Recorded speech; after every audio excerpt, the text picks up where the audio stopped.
A healing parable. The crab who lost his armor.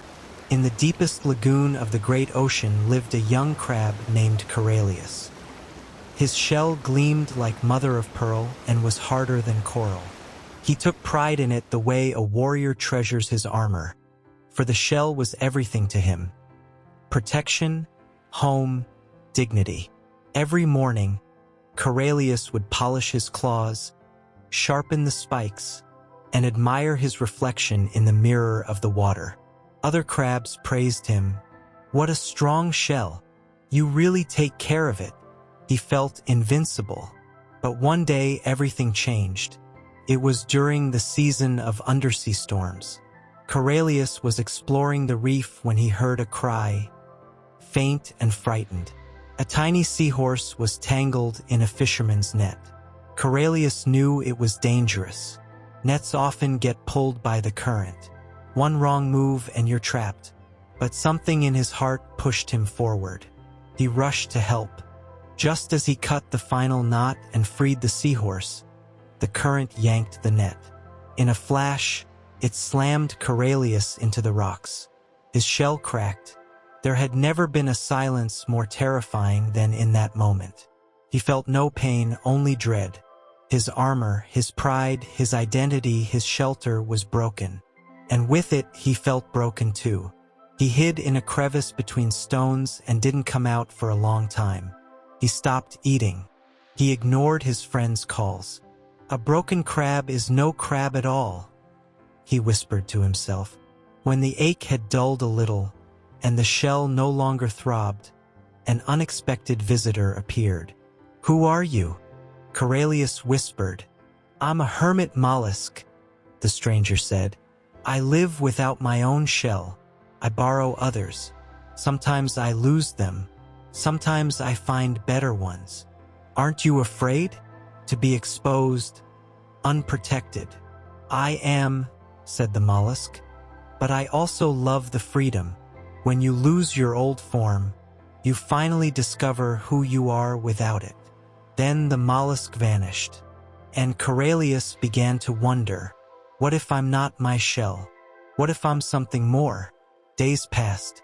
The broken shell began to fall away, a natural process but painful. Usually crabs molt in safety, but now Corellius was vulnerable. His body was soft, tender, defenseless. Every sound frightened him. Then, out of the blue, an octopus appeared. "I mean you no harm," he said. "I'm an artist, and your crack, it's beautiful. I see in it a map of new lands." "That's just a scar," muttered Corellius. "Or maybe," the octopus said, "it's a crack where the light gets in." The octopus vanished into a swirl of ink, and in that inky cloud, Corellius suddenly saw himself. Not a warrior, but a wanderer. Not a hero, but simply alive. Corellius finally crawled out of hiding, but the ocean had other plans. A strong current swept him away before he could react. He was sure this was the end, but the current carried him to an unfamiliar place. A small lagoon, full of crabs, but not ordinary ones. These were crabs who had once lost their shells too. But instead of hiding, they had learned to live differently. In harmony with coral, sea sponges, even jellyfish. They built shelters from sand, seaweed, and shells, crafting flexible, ever-changing homes. "We are the tribe of change," they said. "Our shells were shattered, but we learned how to be whole without them." Months later, Corellius returned to his home lagoon. His body had changed. His new shell was softer, more translucent, but more flexible too. He no longer shimmered with perfection, but golden flecks sparkled where the old crack had been. A reminder. He began helping others, young crabs who had lost their shells. One by one, they came to him. "Don't you fear it'll happen again?" they asked. "I do," he answered honestly. "But I also know sometimes breaking is the only way to be reborn. So often we believe we are our armor, our job, our image, our strength. But one day, life can crack that armor open.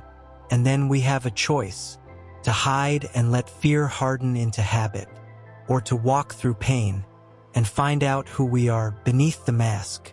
Because true safety isn't in the shell.